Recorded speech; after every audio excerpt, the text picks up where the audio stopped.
So today I would like to post one video in the field of digital image processing. So just press this button to run the code. It will open one graphical user interface. Now this is the graphical user interface of the project. The title of the code is image compression and decompression using curved transform. Now just click first button, that is select image button, and just select one image for compression purpose from input database or from current directory. So I'm going to select this image from current directory. Just click on open. That image will display over this axis. It will take few seconds to load. So this is the input image, or we can say it is the original image for compression purpose.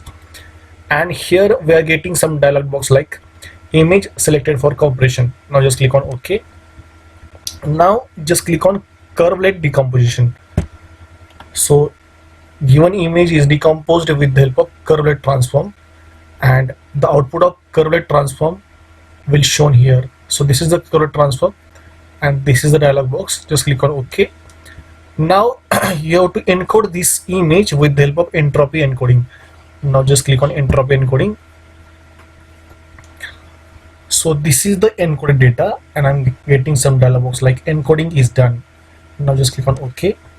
Now you have to save this encoded data by clicking this button. So you have to save this data.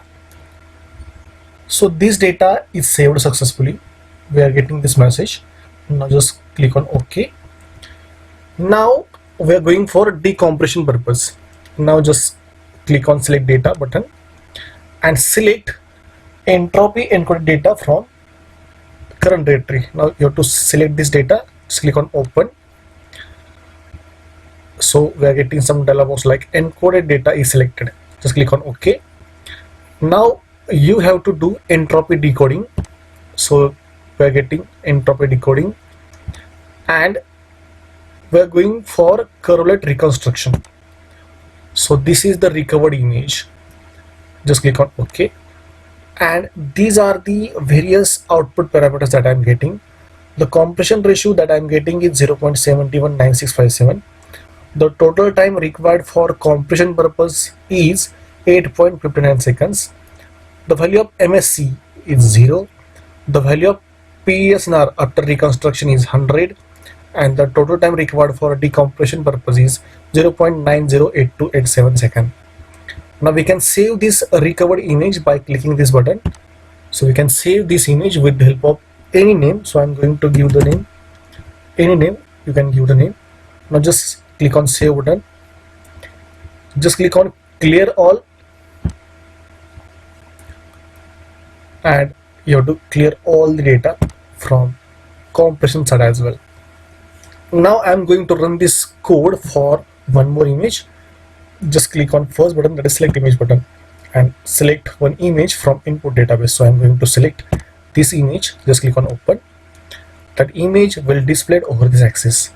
Now we are getting some dialog box like image selected for compression. Just click on OK. Now you have to do that is curvelet decomposition. So the curvelet decomposition is done. Now we have to do the entropy encoding. Encoding also done. I'm getting compression ratio is equal to 0.694578 and the total time required for compression purpose is 1.16017 seconds. Now you have to save this data, that is encoded data, by clicking this button. The data is saved successfully. I'm getting this message. Just click on OK. Now we are going for decompression purpose. Now just select encoded data from input database or current directory. So just select this data. Just click on open. Now you have to do entropy decoding. So just click on entropy decoding button, and then next button that you have to click is curvelet reconstruction. Now this is the reconstructed image by applying curvelet. So I'm getting reconstructed image. Just click on OK, and we can save this image once again by clicking this button. So just give any name and just save this image. So I'm getting this message that is a recovered image saved successfully. So in this case I'm getting MSC is equal to 0, the value of PSNR is equal to 100, and the total time required for decompression is 0.91587 seconds. The value of MSC is 0 and the value of PSNR is equal to 100. It means that the recovered or reconstructed image is exactly same to the input original image. So there is no loss. It's a lossless compression, isn't it? So you can clear all the content of the compression side and clear all the content of compression side and just click on exit to close this graphical user interface. Thank you very much for watching this video. If you want such kind of more videos in the field of digital image processing, in the field of video processing, or if you want various projects in the field of digital image processing or video processing, then just go to my YouTube channel, subscribe my channel, like my all the videos and share my all the videos. Thank you so much.